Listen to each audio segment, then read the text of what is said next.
2학년 세계사 5번째 시간입니다. 지난 시간에 4대 문명의 발생 과정을 살펴봤고요. 4대 문명이 형성되는 공통점과 각 지역의 차이점을 간략하게 살펴봤는데요. 오늘은 4대 문명의 차이점을 좀 더 구체적으로 살펴보도록 하겠습니다. 각 지역의 특징을 간단히 정리하면 이렇게 되죠. 지난 시간에 간략하게 살펴봤는데요. 메소포타미아 지역부터 좀 더 구체적으로 살펴보도록 하겠습니다. 4대 문명의 첫 번째는 메소포타미아 문명입니다. 티그리스강과 유프라테스강 사이에 위치했던 메소포타미아는 토지가 비옥해 농업 생산력이 높았고 지형이 개방적이어서 일찍부터 교역이 발달했습니다.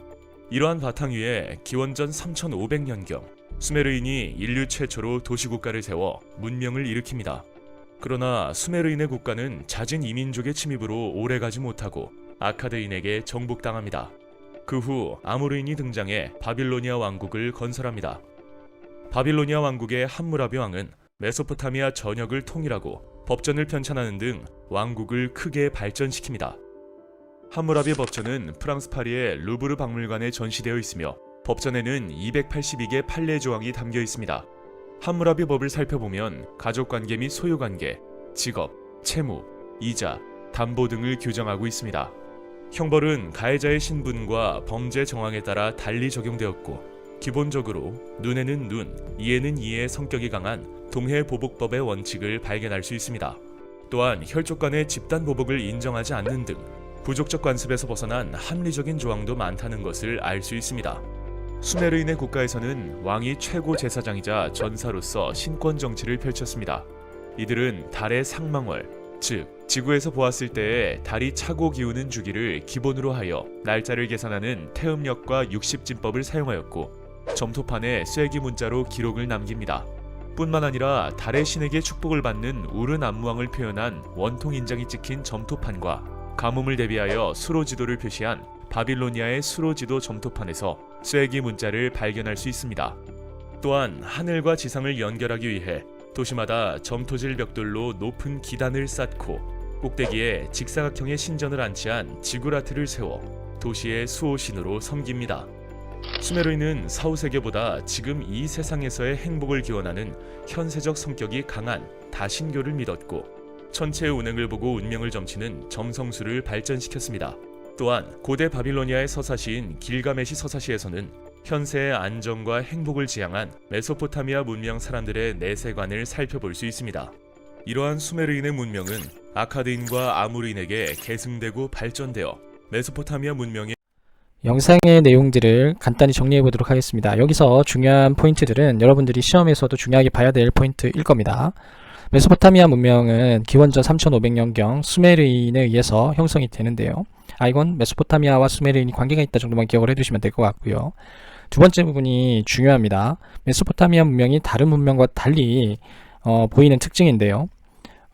메소포타미아 문명은 개방적인 지형이라는 공간적 특징을 가지고 있다고 지난 시간에 배웠을 겁니다. 그 특징이 가지는 것과 관련된 부분인데요. 개방되어져 있기 때문에 수많은 사람들 그리고 다양한 민족들이 이 지역에서 교류하고 혹은 갈등하면서 뭔가 만들어져 갔을 겁니다. 그들이 믿었던 혹은 그들이 신뢰했던 가치 혹은 신은 하나의 모습이 아니라 다양한 모습이었을 거고요. 그러한 다양한 모습이 다신교라는 형태로 정착이 됩니다. 그리고 신과 만나기 위해서 만들어진 건축물들도 여기서 나타나죠. 지구라트라는 건데요. 권력자들의 권력을 상징하는 건축물이기도 합니다. 또 하나가 현세적 세계관인데요. 다양한 사람들과 다양한 민족들이 이곳에서 수시로 부딪히고 갈등하고 혹은 교류하면서 시간이 흘러갔겠죠. 현실을 살아가면서 현실을 적응하는 문제가 굉장히 중요했을 겁니다. 안정된 사회 그리고 변화가 없는 사회라면 죽음 이후의 세계에 대해서 굉장히 깊은 관심을 가질 수 있을 텐데요. 여기는 좀 달랐죠. 현실에 적응하는 문제가 굉장히 컸었고요. 그렇기 때문에 현실과 관련되어 있는 현세적 세계관이 발달하게 됩니다. 대표적인 사례가 영상에 나오는 길가메시의 이야기들이죠. 그리고 태음력도 기억을 해둡니다. 달력인데요. 기후변화에 대응하고 농경을 좀 더 효과적으로 운영하기 위해서 만들어진 것이라고 볼 수 있고요. 달의 변화를 관측해서 만들어진 달력이라 할 수 있습니다. 육십진법과 쐐기 문자라는 인류 최초의 문자가 이제 등장을 하게 되죠. 그리고 마지막입니다. 법전이 등장하게 되는데요. 문자 그리고 지배층들이 형성이 되고 자신의 통치를 효과적으로 관리하기 위해서 만들어진 법전이 하나 나오죠. 함무라비 법전입니다. 눈에는 눈, 이에는 이의 원칙이 적용됐던 것이죠. 잘 기억해두면 좋을 것 같습니다.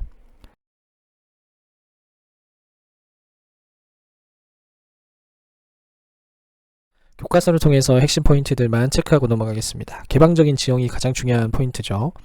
수메르인에 의해서 메소포타미아 문명이 시작이 된다는 거 기억을 해두시고요. 개방된 지형이었기 때문에 다수의 민족, 다수의 문화가 뒤섞여 있었다라고 했습니다. 그걸 대표적으로 보여주는 게 다신교의 전통입니다. 그리고 신과 연결되는 건축물, 권력을 상징하는 건축물인 지구라트가 만들어지게 되죠. 나중에 여러분들 그림 속에서 지구라트의 모습이 어떤 건지 한번 더 체크를 해주시면 좋을 듯 합니다. 그리고 문자인 수세기 문자가 고안이 되고요. 농경사회였기 때문에 기후변화를 예측할 필요가 있었죠. 태음력과 육십진법이 메소포타미아 지역에서 나타납니다. 그리고 역시 별자리를 통해서 기후를 예측했었는데요. 그걸 점성술이라고 부릅니다. 농업이 굉장히 중요했던 사회인 것 같아요. 그리고 함무라비 법전이라는 게 만들어지는데요. 이건 역시 권력의 모습들을 보여주는 특징, 그리고 체제나 질서가 조금 더 복잡해져 가고 있음을 보여주는 모습이다라는 것까지 기억해 주시면 되겠습니다.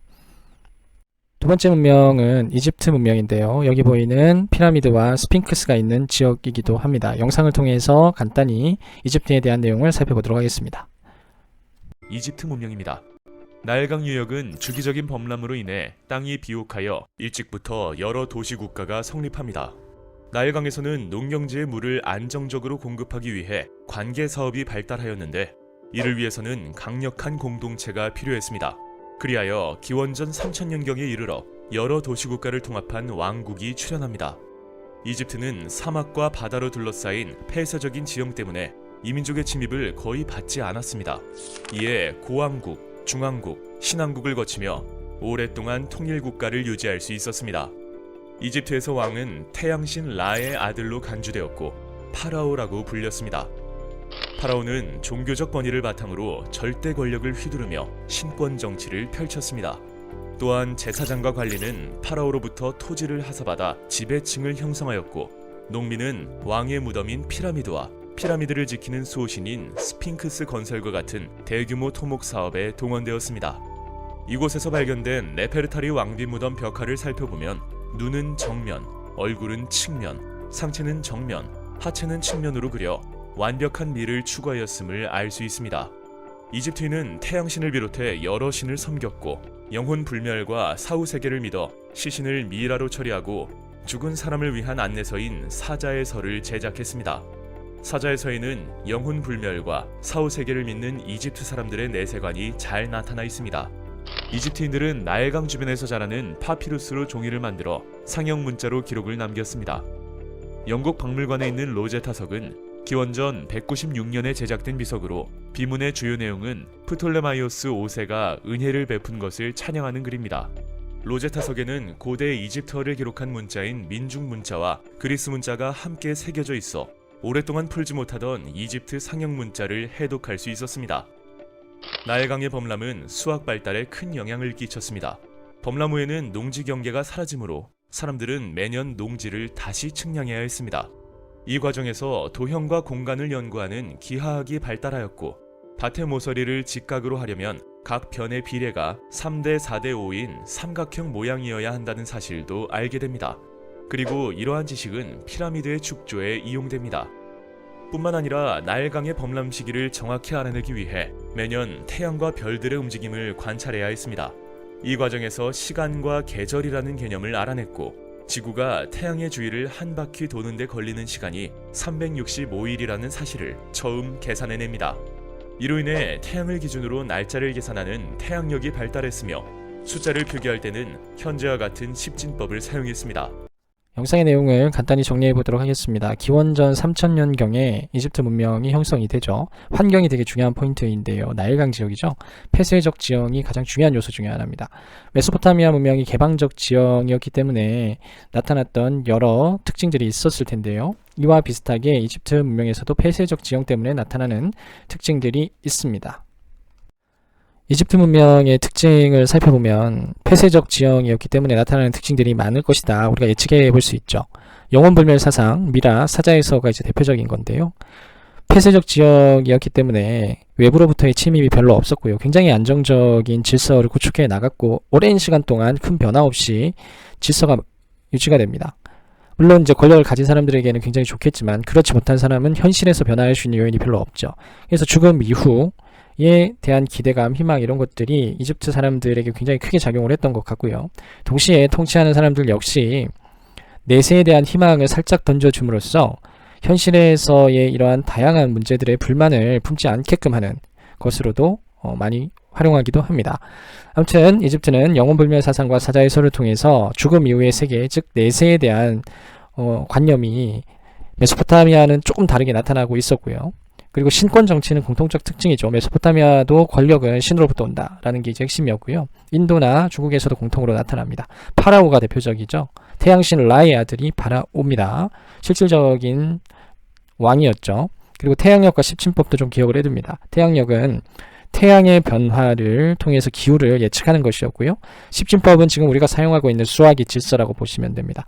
특히 토목이라든지 뭐 건축 이런 것들을 예측하기 위해서 수학이 굉장히 발달하게 되는데요. 그 발달하는 과정에서 우리가 사용하고 있는 십진법의 원리가 이집트에서 처음으로 등장한다는 것까지 기억해 두시면 좋을 듯 합니다. 이집트에 대한 내용을 교과서를 통해서 다시 한번 체크하고 넘어가도록 하겠습니다. 나일강 유역에서 시작이 된다는 거, 폐쇄적 지형, 메소포타미아의 개방적 지형과는 반대되는 것이죠. 이것 때문에 나타나는 특징들이 좀 있습니다. 사회가 굉장히 안정적이고 변화가 없다는 의미이기도 하고요. 이는 달리 이야기하면 현실보다는 죽음 이후의 세계에 대해서 사람들의 관심이나 기대가 더 많아진다는 의미이기도 합니다. 그 특징들이 보여지는 것이 영혼불멸과 내세 사상입니다. 다음 세상에 대한 기대, 그리고 사람은 영혼은 죽지 않는다라는 것들, 이러한 것이 미라라든지 사자의 서 뭐 이런 것들로 나타나게 되고요. 그리고 파라오의 무덤인 피라미드, 이를 지켜주는 스핑크스 역시 내세 사상이나 영혼불멸과 밀접하게 연관이 되고 폐쇄적 지형에서 나타나는 특징이다라고 볼 수 있습니다. 이집트 문명 역시 농경을 중심으로 해서 발전해 가죠. 농경이라고 하는 것은 기후변화를 예측할 수 있어야 된다는 의미이기도 한데요. 그래서 태양력을 통해서 기후변화를 대략적으로 예측을 했었고요.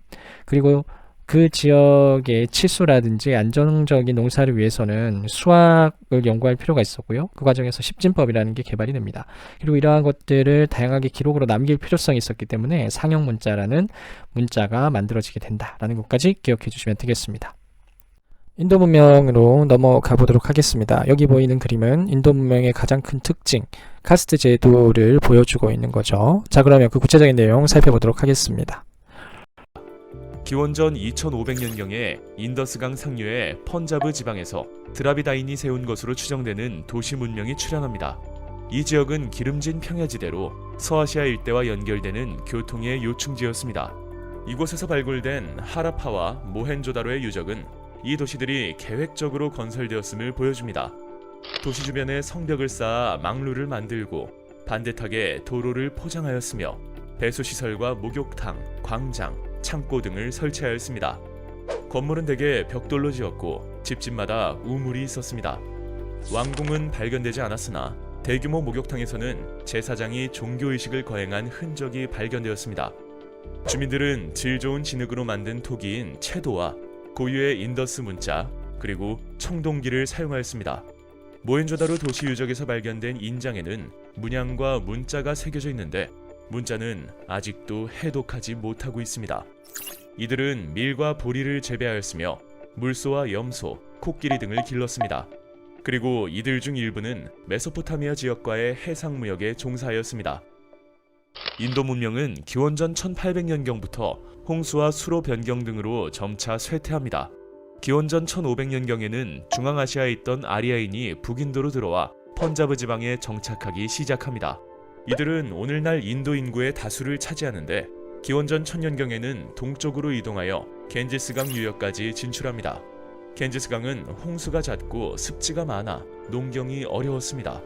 그러나 아리아인들은 철제 농기구와 관계 사업으로 농업 생산력을 증대시킵니다. 이들은 가부장적 사회를 이루며 소를 신성시했으며 원래 그곳에 살고 있던 선주민을 지배하기 위해 계급을 구분한 카스트 제도를 만듭니다. 카스트 제도는 제사의식을 담당하는 최상위 계층인 브라만, 정치와 군사 업무를 담당하는 왕족과 무사들로 구성된 크샤트리아, 농업, 수공업, 상업 등에 종사하며 납세 의무를 가진 평민인 바이샤, 그리고 각종 노역에 종사하는 노예 계급인 수드라 등으로 나뉩니다. 이 중 브라만은 자신들의 특권을 유지하기 위해 태양, 물, 불 등 자연 현상을 신격화하는 복잡한 종교의식을 발전시켰습니다. 이에 따라 자연 현상을 찬미하는 노래인 베다를 경전으로 하는 브라만교가 성립합니다. 브라만과 크샤트리아, 바이샤 계급은 이주해온 아리아인들로 구성되었고 선주민들은 노예 계급인 수드라로 구성되었습니다. 카스트 제도는 이 4개의 계급 이외에 달리트 혹은 하리잔이라 불리우는 불가축 천민도 존재했습니다. 카스트 제도는 현재 인도에서 법적으로 폐지되었으나 여전히 영상의 내용을 간단히 정리해 보도록 하겠습니다. 역시 시험에서 중요하게 바라봐야 될 포인트들이겠죠. 인더스 문명이 기원전 2500년경에 형성이 되죠. 인더스에서 먼저 시작이 됐다라는 거고요. 모헨조다로와 하라파 도시가 형성이 되는데요. 인더스 문명의 유적이다라는 거 잘 기억을 해둡니다. 그리고 청동기가 사용이 되고요. 그림 문자의 모습이 보이게 될 겁니다. 그리고 메소포타미아 지역과 인접해 있죠. 그들과 이제 교류하고 있었다라는 내용까지 기억해 두시면 될 것 같아요. 인더스 문명이 드라비다인에 의해서 형성이 되고 모헨조다로와 하라파라는 도시가 형성이 되는데요. 이동을 하게 되죠. 겐지스강으로 이동하게 되는데요. 아리아인들의 침입이 그 주된 요인으로 작용을 합니다. 그래서 아리아인들은 주로 백인 계통의 인도인들이라고 보시면 되고요. 이들이 토착인이었던 드라비다인들을 지배하는 과정에서 여러분들 꼭 기억해야 되는 내용이죠. 엄격한 신분 제도, 카스트 제도가 형성이 됩니다. 카스트 제도의 최상위층에 있는 사람들이 브라만이었죠. 이들에 의해서 브라만교라는 새로운 종교가 형성이 되는데요. 아직도 인도에서는 주요한 역할을 카스트 제도가 하고 있다는 것까지 기억을 해두시면 되겠습니다. 카스트 제도의 틀이라고 보시면 되는데요. 가장 하층민의 수드라가 있고요. 평민의 농업, 상업, 생산활동을 담당하는 바이샤가 있습니다. 그리고 좀 특징적인 거기는 한데요. 왕족과 귀족들이 일반적으로 다른 사회에서는 최고위층을 차지할 텐데요. 인도에서는 지배층 중에 상위 지배층 중에 중간 정도에 위치해 있다라고 보시면 되고요. 최고위는 브라만이라고 불려지는 제사장입니다. 좀 다른 특징을 보이고 있죠. 이 내용도 잘 기억을 해두시면 좋을 듯 합니다. 이 구분보다는 여러분들 카스트 제도라는 제도가 어느 지역에서 나타났고 어떤 특징을 가지고 있는지 정도만 기억을 해두시면 될 것 같습니다. 교과서 내용에서 주요 포인트들 체크하고 넘어가도록 합시다. 인더스강 유역에서 인도 문명이 시작이 될 때는 드라비다인들을 중심으로 진행이 되고요. 계획 도시였던 모헨조다로와 하라파가 나타나게 된다. 그리고 그림 문자 역시 이곳에서 발견이 되죠. 인더스강 유역에서 있었던 문명의 특징들 좀 연결할 수 있으면 되고요. 아리아인들의 등장으로 인해서 문명의 지대가 겐지스강 쪽으로 이동을 하게 됩니다. 그리고 정복자였던 아리아인들을 중심으로 해서 피지배층이었던 원주민들을 통제하기 위해서 카스트 제도라는 게 만들어지는데요. 인도 문명에서는 가장 중요한 포인트입니다. 핵심이죠. 잘 기억을 해둡니다. 그리고 이들을 중심으로 해서 베다라는 경전이 만들어지고요. 그걸 토대로 브라만교라는 새로운 종교가 형성이 됩니다. 베다와 브라만교는 인도와 관련 있다 정도만 아시면 될 것 같고요. 나중에 다시 한 번 더 언급이 될 겁니다. 그리고 여기 표가 카스트 제도의 표인데요. 이 표도 잘 기억을 해두면 좋을 것 같아요. 자, 이제 마지막으로 우리의 문화와 가장 밀접한 연관성이 있는 중국 지역에서 일어난 문명에 대해서 살펴보도록 하겠습니다. 중국 문명입니다. 중국의 황허강 유역에서는 기원전 8000년부터 기원전 6000년경에 신석기 시대가 시작됩니다. 이후 황허강 일대를 비롯해 만주 서부, 창장강 유역에서도 신석기 문화가 발달해 각 지역에서는 채도, 흑도 등 다양한 토기와 도구가 사용됩니다. 신석기 시대 말부터 황허강 중하류의 황토지대를 중심으로 정치 조직이 출현합니다. 이후 점차 청동기가 사용되면서 초기 형태의 국가가 나타납니다. 중국 전설상에 나타난 최초의 왕조인 하나라는 이 시기에 세워진 것으로 추정됩니다. 실제한 것으로 확인된 중국 최초의 왕조인 상나라는 기원전 1600년경부터 황허강 중류에서 등장한 도시국가 연맹으로부터 출발합니다. 상은 점을 쳐서 신의 뜻을 알고 이를 바탕으로 국사를 결정하는 신권 정치를 펼쳤습니다. 점의 내용은 갑골에 기록하였는데 이때 사용된 문자가 오늘날 한자의 원형이 됩니다. 상에서 무기와 제기는 주로 청동으로, 농기구는 석기와 목재로 제작하였습니다. 또한 태음력이 사용되었고 왕이 죽었을 때 많은 사람을 함께 매장하는 순장 풍습이 있었습니다. 한편 웨이수이강 유역에서 출현한 주나라는 기원전 11세기경 상을 무너뜨리고 호경, 현재 시안에 도읍하여 화북을 지배합니다. 주왕은 도읍과 직할지를 제외한 나머지 영토를 일족과 공신에게 나누어 주고 이들을 제후로 임명하는 봉건제를 시행합니다. 이에 따라 친족 사이의 규범인 종법과 예법이 확립되었습니다. 주는 하늘이 덕 있는 자를 선택해 권력을 맡긴다는 천명 사상으로 왕조 교체를 정당화하였고 덕으로 백성을 감화하여 다스린다는 덕치주의를 내세웁니다. 이 사상은 훗날 유교를 통해 중국의 기본적 영상의 내용을 간단히 정리해 보도록 하겠습니다. 중국 문명은 황후강 일대에서 시작이 됐다는 걸 기억을 해두시고요. 하상주라는 기록상의 나라들이 이제 등장하게 되죠. 그리고 청동기를 사용을 하게 되는데요. 청동기라고 하는 거는 일반 사람들이 썼던 일상용품이라기보다는 권력자들이 자신의 권력을 상징하기 위해서 만들어냈던 도구라고 보시면 됩니다. 지금의 명품 같은 느낌이라고 보시면 될 것 같아요. 중국의 초기 국가는 하상주라는 기록상의 나라들이 있습니다. 여러분들이 하나라는 어떻고 상나라는 어떻고 주나라는 어떻고까지 구별할 필요까지는 없고요. 중국 문명에서 나타나는 일반적인 특징들만 잘 구별하실 수 있으면 됩니다.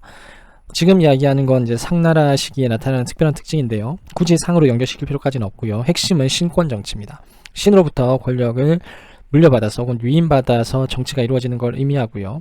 통치자가 왕이죠. 왕이 신하를 다스릴 수 있는 권한은 신으로부터 온다라는 논리를 만들어낸 거죠. 그리고 신의 명령, 신의 의사 표현을 위해서 점을 통해서 그러한 것들을 확인해 가기 시작하는데요.